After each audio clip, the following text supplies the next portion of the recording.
film sucks. Indie film sucks. It's the Indie Film Sucks podcast. Yeah.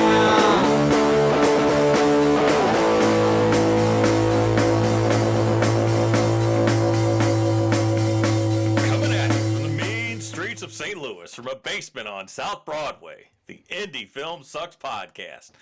Because indie film is like trying to wrangle cats with no money and no time. I mean, you don't even plan that. No. That's not even rehearsed. I'm like Norm from Cheers. Oh, is that okay? Every time he came in the bar, he had a different saying. That's right.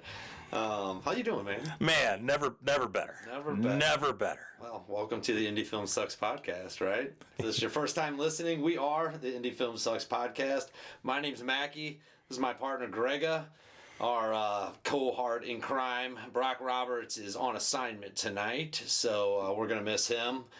We are the Indie podcast for independent filmmakers. Did I say that right? It's been a while. Kinda. Close enough. Anyway, we talk about the highs, the lows, and the in-betweens of true independent film. So check us out on Instagram, indiefilmsucks.com, and wherever you find your podcasts. And of course, let's not forget about young Brittany. Brittany, yes. Who's also not with us because she is on assignment, or she just has a gig. A life that has meaning to it. Very true. B, I forgot about B. Yeah, so it's we do have a fourth leg to our stool. So that's right. It's nice to do that. That makes a table. Yeah, nice table, by the way. So what is on your mind tonight? It's been a while since just you and I sat down. True. So true. What is on? What do you want to banter around tonight? I've been thinking about something that almost every filmmaker has issues with. God, this could be anything. It could be, literally could be anything. However, I am thinking very specifically about scheduling. Scheduling is probably the bane of independent filmmaking, and that's a heavy statement because there are a lot of really difficult and terrible things with indie filmmaking, but making and setting and keeping that schedule, that's a real son of a bitch. Yeah, that's and I have a feeling this is topical because of the scheduling that we're going through now. Yes. With our latest project. Yes, we have.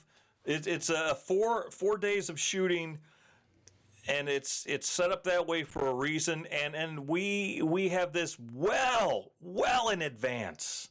We're talking over 6 months in advance. Yep.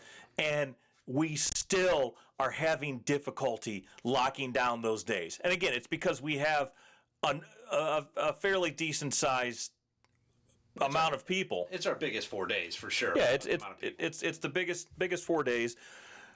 But it's like you get 3/4 of the people lined up, and then another quarter is like, oh, I can't make that day, or I can make this day, but I can't make that day. So I agree with you, and I think scheduling is one of the most difficult things with independent film because most people, this is not their full-time gig. Yeah. Right? So you're already battling that. Yeah. And then you're trying to shoot something because we all can't take off time to shoot in 14 days straight or whatever your shooting schedule is, like a regular, if this was our full-time jobs, that's what we would do. So let me ask you this. You said 6 months. Is that part of the problem, that it's so far off people can't commit? Or is it so far off people are already planned? Or do you feel people are going to change because it is so far away that they're committing now and later they may uncommit because something comes up? So is it all the above? All the above. All the above. And you got to say, well, why do you have this block of time set aside that far in advance? A couple of reasons. One, a very key crew member that we absolutely need is not available until a certain time. He's on another film. He's on another gig. Yep. And there are things that need to be done for this whole sequence to work that it's like we got to set it in advance so we have time to get everything prepped that we need prepped. Yes. So almost everything else in the film will be shot. Actually, at this point, almost everything else in the film is shot except for a few sort of pickup days, Yep. some very minor stuff. So we'll have almost everything we can by the time we get to this point. But we had to set this other segment aside because we had to wait for other things to happen. And then there was a consideration about the weather. Originally, we were going to shoot in the summer, and because of different things, it's like, wow, let's push this to the fall. Yeah, so that was part of our decision because of what we wanted to do, not necessarily scheduling. But we did consciously think about scheduling when we were shooting this, right? A little bit lower budget than we're used to doing. Yes. Less complex. Yes. The idea is less complex, but we really sat down and thought about scheduling, going, how do we just in and out on weekends? How do we schedule just ourselves? Because you're doing a lot of the pickups yourself. Yeah. The what do they call that? Not the filler. Help me. The inserts. Inserts. Yeah, those types of things. You're just picking up on your own as to keep down costs. We thought about that a lot when we went to do this film. Yes. And here we are. We have this 1 4-day block that we know is going to be difficult. Yes. And it, in essence, like all independent film, it turns out to be difficult. Yes. Not that anybody's fault. No. Because everybody's busy, but and you take the burden on for our team. You definitely take that burden on. Somebody has to take that burden on to schedule that out. Yeah, and normally you have an AD to do this. Yep. You might have a line producer to do this. You might have someone else to do this. But this is such a small budget film. Like we're not even rolling with an AD. And this is the first time I have ever shot a feature film where we didn't have at minimum a first AD. Yeah. This is the first time I've ever done that. And just because of the nature of this movie, and I'm not going to go into that, but it lends itself to ease of shooting. And we did that to cut down on the number of moving pieces that we had in this film. Yes. And for some other reasons, but I think that was the main thing, which made scheduling in the first part of this easier. Yes. And it so far so smooth. Yes. And then here you are at this point. So take this movie aside, right? Talk about scheduling on, I don't know, red nighted skies, where at some days we had I think 20, 25, 30 people on set at one time maybe at the pawn shop days. There was quite a few people on set. Yeah. Maybe not that many, but Red Night was more of a typical film shoot. And in fact, we shot that in 16 days, and it was really broken down into 3 blocks of, X number of days. It was like 2 blocks of 5 and a block of 6 or something like that. But that was scheduled out all way in advance. And, we knew we had to hit those days. Like we did not have any extra money really to go beyond that, except for like maybe we could squeeze in a pickup day, but then everyone's got to get paid that you got to bring back out. So it's like that was scheduled out to a T, and we adhered to that very, very rigidly. yeah, There wasn't any wiggle room. and I thought people met the schedule. Yeah, they did. Yeah, and that's the big difference. Okay, so talk about the difference between scheduling this and scheduling that. Is it the same? Is it just it's always difficult? It's always moving pieces. It's always getting out the calendar and having your checklist of cast and crew and just going down the line and seeing the majority of the people making it and then going to convince somebody to go, hey man, we really need you because you're the last person out? Or yeah, man, if you have more than 2 or 3 people working on your film in any capacity, you're going to have problems with the schedule. Yeah. If it's a low budget indie film, if it's not a studio production or close to a studio production, because everyone's got lives, they've got commitments, they got gigs, and if it's someone who is like a working indie actor or a working crew member, they're always looking for the next gig. So they're always going to have something lined up right after your thing wraps. yes. So the thing that you got to do, if you have a schedule where you have a big break, then you come back like this, is you got to stay on top of people. You have to remind them. You have to send out updates and reminders like every couple of weeks, like, hey, just letting everyone know we're still shooting on these days and, just making sure everything is still good, because you cannot send out one email and then just assume. Expect people to put it on their calendars as, hey, got you locked in. Or, Yeah. hey, Greg, are we still shooting on these days? You've never gotten that call, have you? No, but you know, you can't hound people about it either. But you have to make sure that everyone knows, hey, it's these days, hey, it's this time, this is the situation, and just keep people abreast of that information, because if you don't, you will only be hurting yourself further on down the line. You will cause yourself a ton of pain, because now you have time to kind of negotiate with people, figure something else out. You got enough time. Yeah. It sucks. Yeah. And it's tough, but once it becomes a month, 30 days, 2 weeks, it's very, very, very difficult, and we're backing up against winter.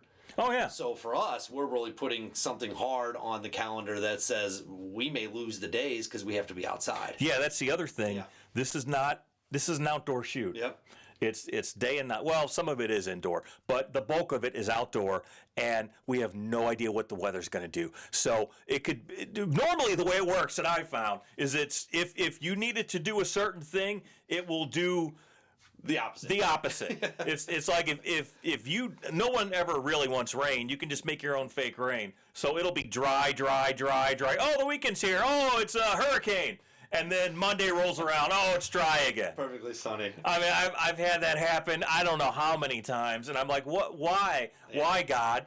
Yeah, you can't schedule around that, but no. you do look at that as it comes up, and you start looking and going, what could we do? Or we have it scheduled. How am I going to work around this? How am I going to incorporate that into my script? Or how am I going to, because you can't, like we just said, you can't really rebook the schedule. No. Because it was so hard just getting those days anyway. And sometimes you just have to eat it, and like, we're gonna shoot in the rain. We're gonna do whatever we got to do to get this shot. Now it was happened to be raining on this day, which sucks. So rank scheduling in. Everything's important, right? It's an independent film. But where would you put scheduling from that side of things, from lists of tasks? Because I think that's important. It's near the top, because if you don't have people there, you don't have a movie. That's a good point. That's pretty simple. I mean, that's simple math right there. Let me tell you the worst scheduling experience I ever dealt with. And this was early on. Should I apologize in advance? You should. Okay. This was many, many years. This is like 26 years ago at this point. We were making our third short, a short called Restless Soul. And it's a piece of shit, by the way. However, the end scene was this big, cause it was sort of a 1920s detective story, but then there was a twist where there was this demonic entity at the end, and I wanted something that was approximately the demon from Legend. Okay, that's what I wanted. Okay, you know. And I see this vision in your head. Yeah, the vision is there. And so I was going to use this one effects guy that I knew that had worked with Eric Stanzi, that was a good, solid dude, and this was the guy I was going to use. But my business partner at the time says, no, I've got this buddy. He's really good. I'm like, dude, I don't know. This other guy, I know he's really... No. My buddy is really good, and he'll do it for free. And he is so good, he could basically be working in Hollywood right now. I mean, you should see the stuff he does every Halloween. That's like his thing. Effects are his thing. And I'm like, fuck. All right. You know, my gut is screaming, no, go with the first guy. Go with the original guy. Do not go with this other guy.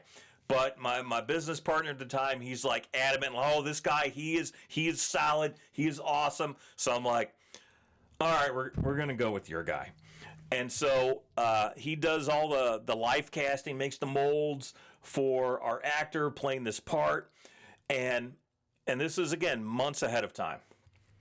And probably every couple of weeks, I'm asking my guy, it's like, hey, how's the effects coming along? Is everything good, or are we going to be good for the shoot? He goes, oh yeah. He did the molds. He's painting everything. Everything's perfect. He's making all the prosthetics. Like, okay, so we're solid. Oh yeah, everything is solid.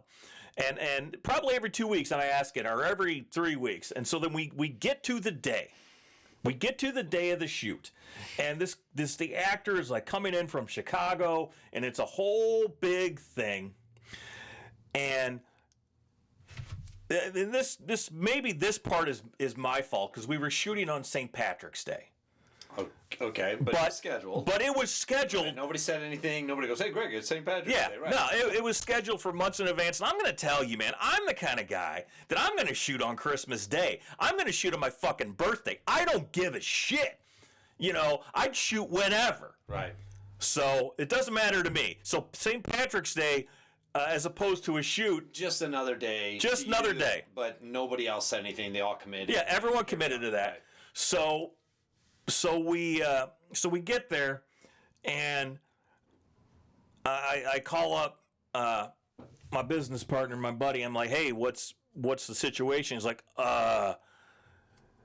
yeah, he didn't know it was St. Pat's Day, and that's like his big holiday." That's his day. I'm like, "What the fuck do you mean he didn't know it was St. Pat's Day? It's been on the schedule for like 3 months. I've been asking about it like every couple weeks." He's like, "No, he's gonna do it, but he, you know." I'm like, "What do you mean? Like, this is the fucking day. This is H hour. This is D-Day. This is go time." And so, man, I wish this wasn't true, but it is. So the guy, the effects wizard guy, you know, kind of reluctantly, like, does everything, but all the prep work that was supposedly done wasn't done. None of that shit was done. No. So he half-assed everything at the last minute, and we're shooting it. It's a night scene, so I don't think our actor gets out there till like at least midnight. At least. Everything's running late because the guy just kind of half-assed threw it together, and it looked like dog shit. It looked like, instead of this demon from Legend, this Tim Curry thing that I imagined, it looked like that he had, instead of horns, he had two like giant black cocks on his head and a giant red cock on his chin, and that's what it looked like. And I was like, "Well, we're fucked, so let's just shoot it because here we are." Yeah. You know, it's been scheduled. It's been scheduled, and there ain't no redoing it. There ain't no going back. Well, I'll just make the fucking best of it. And man, and we did, and it turned out terrible. But I learned a valuable lesson. Couple lessons. A couple lessons. The first one. First one, and this goes for every aspect of your life. Always go with your gut. If your gut says don't do something, then don't do something, because you are going to get screwed. Well, and you can also Absolutely. blame it on yourself if it doesn't fall through. Yeah. Right? You made the call. Yeah. Yeah. Yeah. Should have went with the first guy, but we didn't. So, you know, I made the call, so I'll own that. My fault. And then the other lesson is you have to be very adamant and clear about that schedule. And if there's any kind of wishy-washiness, any kind of hesitation, replace that person. Well, if you need to get this shoot, but Yeah. but the folks, that's the time for them to say something, Yeah. because they didn't know you were going to ask to do something on that day, and they could say, "Hey, I'm not available, man." And that's cool. I agree Yeah. with that, because that's the time they can say Yeah. something. And I think there's a sense, and we've talked about that, right? The responsibility of each person on your set and crew and talent, that it all has to come together. Your job is to make sure you're ready with your camera, Yep. all that stuff. Their talent, they have to be ready for their part. Yep. Everybody has to pull their weight, and they all have to show up on the right day. So Yes. I think that's just the collective. It's amazing that films ever get made. It is. I mean, I just talked about 5 or 6 things that all have to collectively come together. Because it's not even this right day. It's the right day, the right time, and the right place. Yeah. With the right equipment. Because I've been on sets where you go in there and it's just like, this is what we're doing, or this is what we're shooting with, and it could be the opposite way. Yeah. Or somebody else is late, or they're not prepared. It's like, yeah, this is the day, but you're not prepared. Why am I here? Yeah. So it works a lot of ways. Yes. Man, that sucks. Yeah. Yeah, buddy. Well, lesson learned. Lesson learned. Lesson learned. And now you feel like you're herding cats and you're always constantly calling, and the onus is on you. Yep. I respect that about you because you don't expect anybody else to take that job if you want these people to show up. Correct. And it's a matter of going, nope, this guy can't be there. He's a key guy. I still want him. He was honest with me. Can't make it. We have to reschedule. Now, granted, on a larger film, there'd be an AD doing this, there'd be a producer doing this, but you still cannot just rely on those people. You have to check in with your team to make sure, hey, is all the call sheets going out?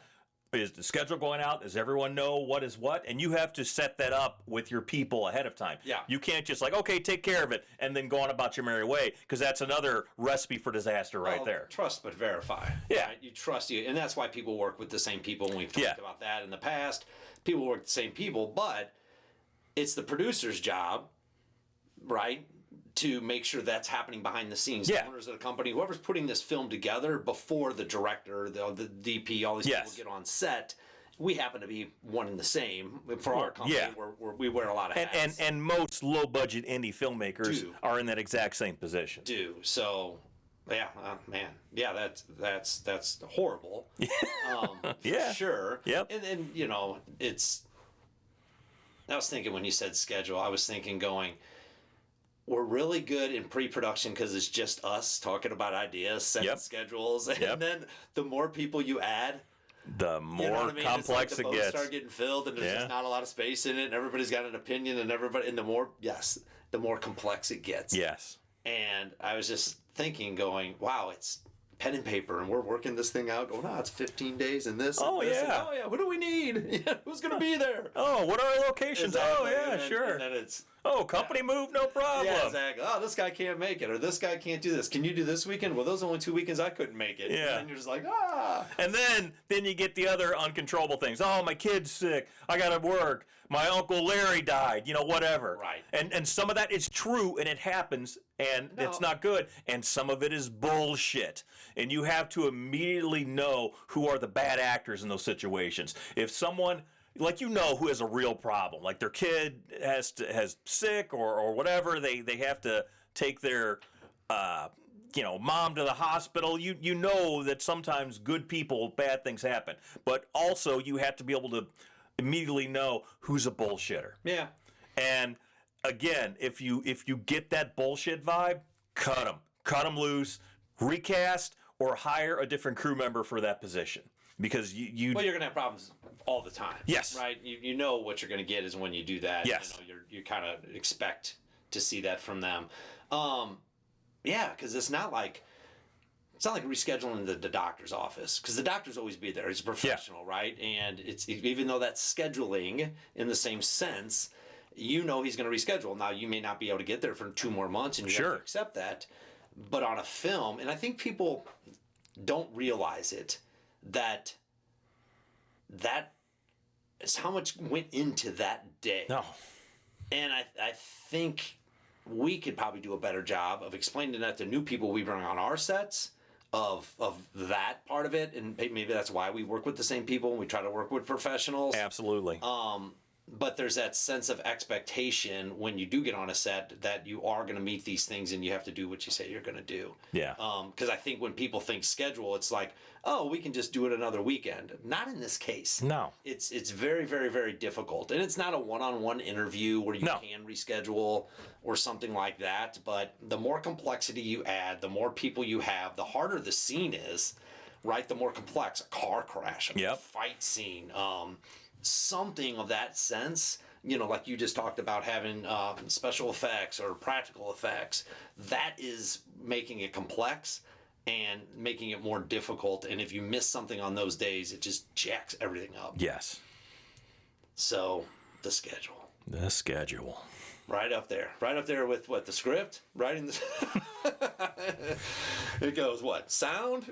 No, I'm joking. Yeah, it's up there, man, because you could have all the money in the world, but if you don't have the people there, it don't matter. Well, and it's the organization, right? It's I mean, have you worked with folks that aren't organized? Oh yeah. Yeah. Oh yeah, completely. Yeah, and it's just like it's the opposite way. It's not on the actors. It's just like, man, you keep moving the schedule. It's like you can't move the schedule either. Oh, it's like, no. Once it's locked, it's locked. Yes. Yeah. So I mean, it's like picture lock, man. Once that's locked, that should be it. correct. But sometimes things change. I agree with you. So good topic. Yeah. Yeah, it brought back a lot of memories on a lot of sets there. Tightening that schedule up, locking that schedule in, Yep. and knowing each day costs money. Absolutely. Understand that, people out there, that if you miss your schedule and you are paying people and you have to pick that day up again because something happened, you owe those folks money for the next day if it's on you. But you know what? Even if nobody is getting paid, it is still costing money. Agree. 100% agree. I was just saying Because from a financial sense. Oh, no, I'm just saying, even if you make a movie and nobody gets paid, the people making the movie are still spending money. Yep.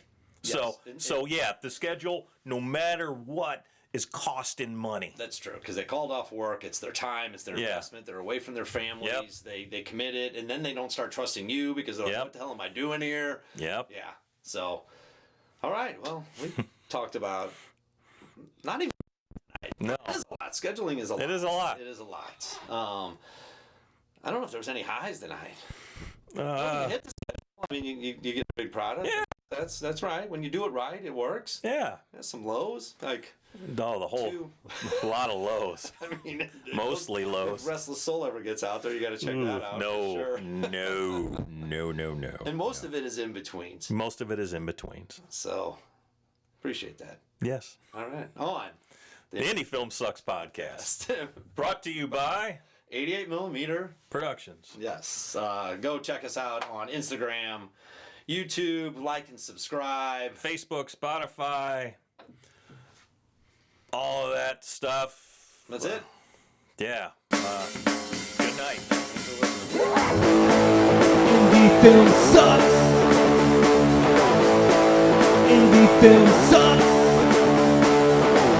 It's the Indie film sucks